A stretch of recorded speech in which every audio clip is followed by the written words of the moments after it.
نحمدہ و نصلی علی رسولہ الکریم۔ میرے بھائیوں، یہ 11 نام اگر آپ نے اپنی بچیوں کے رکھے ہوئے ہیں تو خدا را ان ناموں کو تبدیل کر دیں۔ ان ناموں کا معنی ٹھیک نہیں ہے اور بچی کی ذات پر اس کا بہت برا اثر پڑنے والا ہے۔ وہ ہم آپ کو بتاتے ہیں کہ جن لفظوں کے نام رکھے گئے، بچوں کے بہت زیادہ نام رکھے جا رہے ہیں فلموں میں دیکھ کر، ڈرامے میں دیکھ کر یا میگزین میں سے نقل مار کر، علماء سے دوری کی وجہ سے اور دینی طبقے سے محرومی کی وجہ سے یہ نام رکھ رہے ہیں، اور جن کا ذات میں اتنا گہرا اثر پڑتا ہے کہ بچیوں کے نصیب بھی خراب ہو جاتے ہیں۔ تو لہٰذا وہ نام سن لیں۔ پہلا نام صاعقہ، اس کا مطلب ہے کڑکنے والی بجلی، کڑکدار بجلی۔ یہ اس نام کا معنی ہے کڑکنے والی بجلی۔ اب یہ دیکھیں کہ اس بچی کے نام کا اس کی ذات پر کیسا اثر پڑے گا کہ اس بچی کی طبیعت میں بہت زیادہ غصہ ہوگا، کہ جو اپنے ماں باپ کے ساتھ بھی غصہ ہوگی، شوہر کے ساتھ بھی غصہ ہوگی اور اپنے بہن بھائیوں کے ساتھ بھی غصہ ہوگی، سارے لوگوں کے ساتھ اس کی طبیعت بڑی عجیب اور بوجھل ہو کر گزرے گی۔ تو لہٰذا صاعقہ نام بالکل بھی نہیں رکھنا چاہیے۔ نمبر 2، وانیہ، اس کا ترجمہ بنتا ہے کمزور اور لاغر۔ اب جس بچی کا یہ نام ہے یا جس نے اپنے بچی کا یہ نام رکھ لیا، اس کی ذات پر اس نام کا یہ اثر پڑے گا کہ وہ کچھ بھی کھا لے، جیسے مرضی کوشش کر لے کہ وہ کمزور ہی رہے گی، دین کے اعتبار سے بھی کمزور، دنیاوی معاملات میں بھی کمزور، اور سکول کے اندر بھی وہ پڑھائی میں کمزور رہے گی۔ تو لہٰذا اگر کسی کا وانیہ نام ہے تو اس کو تبدیل کر دیں اور خدا کے لیے اس نام کو نہ رکھیں کہ اس کا معنی بالکل غلط ہے۔ اور تیسرے نمبر پر ہے عمائرہ۔ اس کا بھی لغت میں تلاش کرنے کے باوجود مطلب ہی نہیں ملا کہ اس عمائرہ کا معنی کیا بنتا ہے۔ اگر کسی کا ہے تو وہ اس کو بھی تبدیل کر دیں۔ اور آگے آ جاتا ہے کہ عشال، اس کا بھی عربی لغت میں کوئی معنی نہیں۔ اور اس سے آگے چلیں، عنابیہ۔ عنابیہ کا بھی معنی کسی بھی لغت میں نہیں ملا۔ اگر کسی نے اپنے بچی کا عشال یا عنابیہ رکھ دیا تو اس کو بھی تبدیل کر دیا جائے۔ اور آگے آتا ہے اریحہ۔ اریحہ نام کا بھی عربی لغت میں کوئی معنی نہیں۔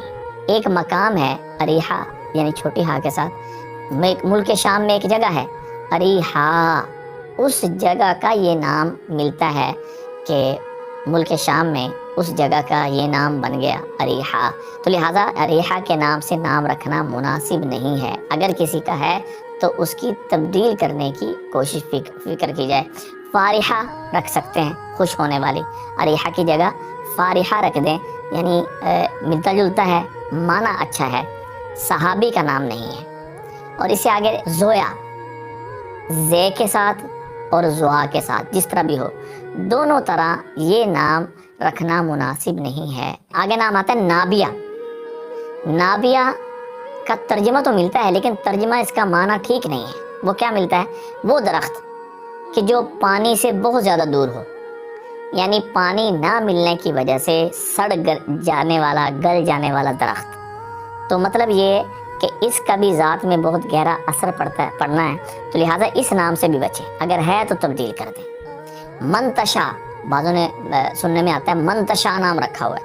منتشا نام کیا ہے کہ یعنی بولنے میں تو اچھا لگ رہا ہے لیکن عربی میں منتشا کا مطلب یہ ہے کہ جس کو تو چاہتا ہے۔ یہ ایک فعل کا ترجمہ جو ہے نا دے رہا ہے منتشا۔ اس کا بھی کوئی بھی یعنی زبردستی ہم اس کو نام بنا سکتے ہیں، ویسے یہ نام ہی نہیں ہے، یہ فعل ہے، یعنی یہ اسم نہیں ہے۔ تو لہٰذا جس کا ہے وہ تبدیل کرے۔ صحابیات رضوان اللہ تعالیٰ علیہم اجمعین کے نایاب نام ہیں، وہ رکھیں، اور اس کے علاوہ وہ نام رکھیں جن کے معنی اچھے ہیں۔ ہاں جی۔ اور اس کے ساتھ ساتھ آگے نام آتا ہے مارا۔ اب مارا نام رکھنا بالکل بے بنیاد ہے، اس کا بھی عربی لغت میں کوئی معنی نہیں۔ مارا، اب بس جو ہے نا جی کہیں سن لیا کہ بھی محلے میں رکھا ہوا ہے اور فلاں رکھا ہوا ہے، فلاں رکھا ہوا ہے، نام جو ہے مختصر ہے تو لہٰذا اس کو رکھ دیں۔ صحابہ رضوان اللہ تعالیٰ علیہم اجمعین کے، صحابیات رضوان اللہ تعالیٰ علیہم اجمعین کے بہت پیارے نام ہیں۔ عمارہ ہے، عین میم الف ریحہ، عمارہ، یہ صحابیہ ہیں، اس پہ نام رکھ لینا چاہیے۔ مارا کوئی عربی لغت میں اس کا ترجمہ نہیں اور نہ اس کا کوئی معنی ہے۔ امائزہ، مائزہ یہ بھی ایسا نام ہے، اس کا بھی عربی لغت میں کوئی بھی معنی نہیں ملتا، تو لہٰذا یہ وہ نام ہے کہ اگر کسی نے اپنی بچیوں کے یہ نام رکھے ہیں تو خدا کے لیے ان ناموں کو تبدیل کر دیں، کیونکہ ان کا ذات پر بڑا گہرا اثر پڑنا ہے۔ بعضوں کے تو معنی ہی نہیں ہے، یعنی بے معنی ایسے نام جن کے معنی ہی کوئی نہیں، کتنا گہرا اثر پڑتا ہے۔ تو لہٰذا اگر کسی نے اپنی بچیوں کے نام رکھے ہیں تو خدا کے لیے ان کو تبدیل کر دیں، اور صحابہ رضوان اللہ تعالی علیہم اجمعین کی ناموں پر نام رکھیں تاکہ ان کی نصیبیں جاگ جائیں، ورنہ ناموں کی وجہ سے یقین جانے باتیں بڑی دور تک نکل جاتی ہیں۔ اس وجہ سے یہ اپنے بچوں کا یا بچیوں کا، ماں باپ کا یہ بنیادی حق ہے جو وہ دیتے ہیں، اور کل قیامت کے دن اس حق کے بارے میں پوچھ ہونی ہے۔ اپنے بچوں کے پیارے پیارے صحابیات رضوان اللہ تعالی علیہ اجمعین کے اور ایسے نام جن کے معنی بہت اچھے ہوں وہ نام رکھیں۔ دعا میں یاد رکھیں۔ السلام علیکم ورحمۃ اللہ وبرکاتہ۔